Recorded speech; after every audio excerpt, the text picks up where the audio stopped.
This book is for class 10 science preparation. देखिए आपकी book है क्लास 10 NCERT बेस्ड। ये आपका सिलेबस का पैटर्न है। एग्ज़ाम पैटर्न क्या रहने वाला है,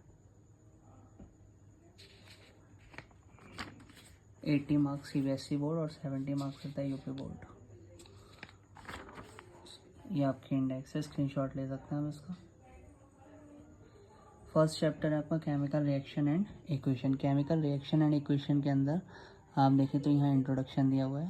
केमिकल रिएक्शन और इक्वेशन क्या होते हैं कि किसी भी दो केमिकल को आपस में मिलाया गया, मिक्सअप किया गया तो वो एक नया प्रोडक्ट फॉर्म कर रहा है। Salt, water, whatever you feel connected with this reaction then it is called chemical reaction. और इक्वेशन के फॉर्म में जैसे हम उसको लिखेंगे फॉर्मूलेज के फॉर्म में।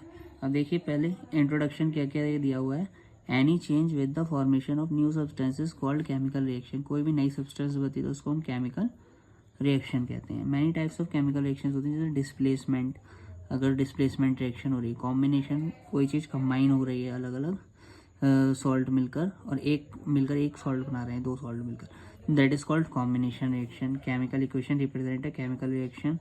इन chemical reaction balancing is very important. अब बैलेंस करना होता है जैसे कि मेजर करते हैं तराजू वगैरह पे, इसी तरह से बैलेंस करते हैं लेफ्ट हैंड साइड और राइट हैंड साइड की इक्वेशंस को। आगे बात करें तो इसमें और क्या क्या दे रखे हैं। The world's largest chemical reaction occurs in the sun. एक फन फैक्ट दिया हुआ है। तो सन में क्या होता है, हाइड्रोजन एटम कंबाइन होते हैं और फॉर्म करते हैं हीलियम को। अब यहाँ पे फर्स्ट क्वेश्चन है differentiate between physical and chemical changes. तो फिजिकल और केमिकल चेंजेस को बारे में पढ़ते हैं।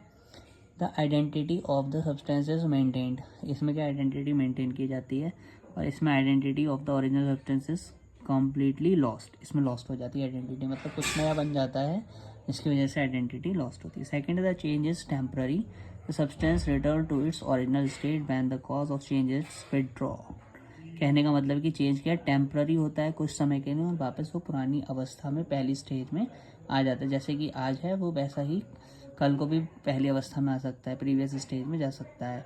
और इसमें क्या है, the change is permanent. Permanent का मतलब कि एक बार चेंज हो गया तो वापस अपनी फर्स्ट स्टेट में नहीं जा सकता। थर्ड है नो न्यू सब्सटेंसेस प्रोड्यूस। कोई नई सब्सटेंस नहीं बनती है इसमें। केमिकल में क्या होगा, नई सब्सटेंस हमेशा बनेगी, new substances always produced.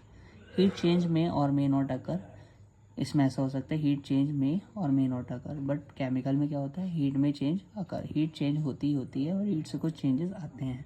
Fifth है ओनली द फिजिकल स्टेट और some of the physical properties of the substance are changed. ये क्या है, रिवर्सिबल है, चेंज हो सही रहती है और वापस से पहली स्टेट में आ सकती है।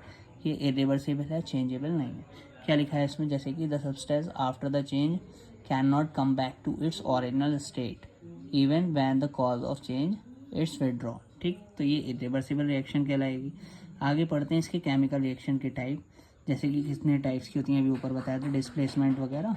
ऐसे यहाँ पे फर्स्ट इंपॉर्टेंट हेडिंग बनती है हमारी, sodium hydroxide reacts with HCl and to form NaCl and water। Question कैसे आता है एग्जाम में, what happens when sodium hydroxide NaOH reacts with hydrochloric acid. तो किससे रिएक्ट करके क्या बनाएगा, प्रोडक्ट बन रहे हैं हमारे sodium chloride NaCl and some amount of water.